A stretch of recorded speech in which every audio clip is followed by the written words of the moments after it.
true. Nervous. Very, very dreadfully nervous I have been. And am. But why will you say that I am mad? The disease had sharpened my senses, not dulled, not destroyed them. Above all was the sense of hearing acute. I heard all things in heaven and in the earth. I heard many things in hell. How then am I mad? Observe how healthily, how calmly I can tell you the whole story. The Roman philosopher Seneca noted that guilty people are their own hangmen. This classic tale by Edgar Allan Poe perfectly illustrates the biblical principle that our sins will find us out. It serves as a cautionary tale, warning that what is done in the dark will be revealed in the light. I stand accused of a heinous crime. Your charge is to determine my sanity. The Telltale Heart by Edgar Allan Poe. It is impossible to say how first the idea entered my brain, but once conceived, it haunted me day and night. Object there was none, passion there was none. I loved the old man, my neighbor. He'd never wronged me, he'd never given me insult. I think it was his eye. Yes, it was this. He had the eye of a vulture, a pale blue eye with a film over it. Whenever it fell upon me, my blood ran cold. And so, by degrees, very gradually, I made up my mind to take the life of the old man, and thus rid myself of the eye forever. Now this is the point. You fancy me mad. But you should have seen. You should have seen how wisely I proceeded, with what caution, with what foresight, with what dissimulation I went to work. I was never kinder to the old man than during the whole week before I killed him. And every night, about midnight, I turned the latch of his door and opened it, oh so gently. And then I put in a dark lantern, all closed up so that no light came out. And then I thrust in my head. Would a madman have been so wise as this? And then I undid the lantern cautiously, just so much that a single dim ray of light fell upon him. And this I did every night for 7 long nights, but I found the eye always closed. And so it was impossible to carry out the work. For it was not the old man, but his evil eye that I hated. And when the day broke, I strode boldly into his chamber and spoke courageously to him, calling him by name and inquiring how he had passed the night. So you see, he would have had to be a very profound old man indeed to suspect that every night I looked upon him while he slept. Upon the 8th night, I was more than usually cautious in opening the door. I could scarcely contain my feelings of triumph. I fairly chuckled at the idea, and perhaps he heard me, for he moved suddenly on the bed as if startled. Now, you may think I drew back.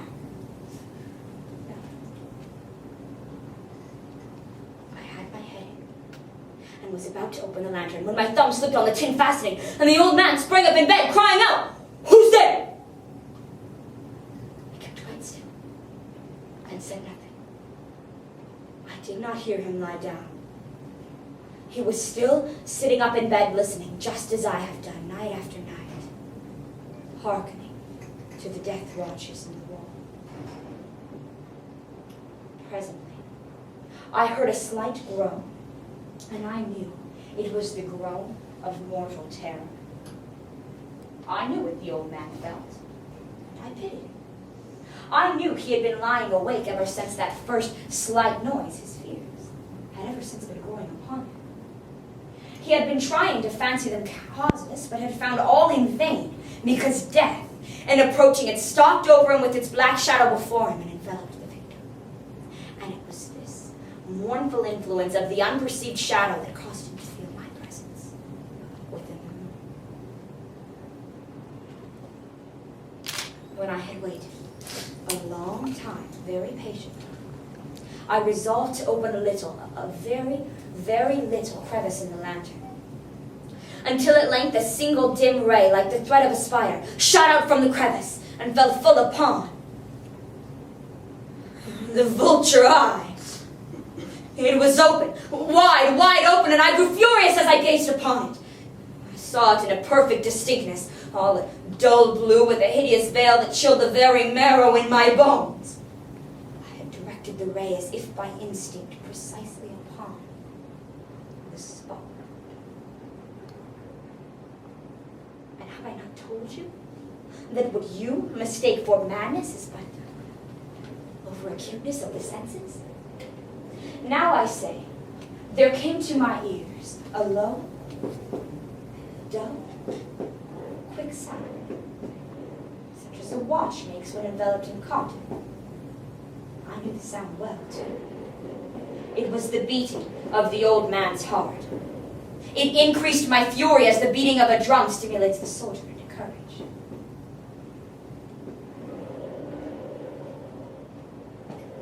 I scarcely breathed. Meantime, the heart increased. It grew quicker and quicker and louder and louder. I threw open the lantern and leaped into the room. He shrieked once only. In an instant, I dragged him to the floor and pulled the heavy mattress over him. I then smiled gaily to find the deed so far done. Still, for many minutes, the heart beat on with a muffled sound, until, at length, it ceased. The old man was dead. I removed the mattress and placed my hand upon the heart. There was no pulsation. His eye would trouble me no more. If you still think me mad, you will think so no longer when I describe the wise precautions I took for the concealment of the body. I took up 3 boards from the floor of the chamber and deposited the body between the scantlings, and replaced the boards so cleverly, so cunningly that no human eye, his, could have detected anything wrong. When I had made an end of these labors, it was now 4 o'clock, still dark as midnight.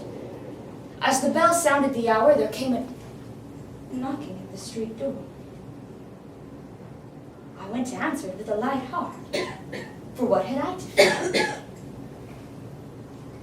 And there entered 3 men, policemen.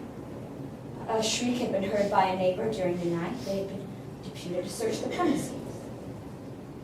I smiled. For what had I to fear? The shriek, I said, was my own in a dream, the old man absent in the country.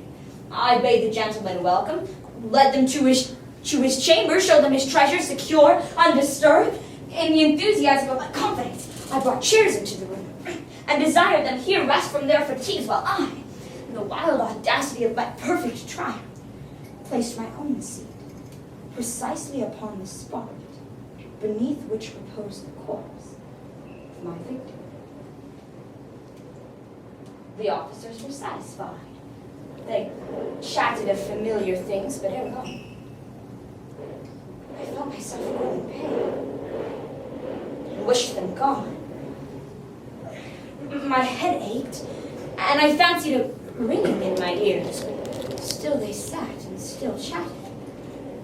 The noise increased and gained definiteness until at length I found the sound was not within my ears. No doubt I now grew very pale. The noise increased, and what could I do? It was a low, dull, quick sound, such as a watch makes when enveloped in cotton. I gasped for breath, and yet the officers heard it not. I swung the chair on which I'd been sitting and grated it across the floors, but still they sat and still chatted. Was it possible they could not hear? No, they heard.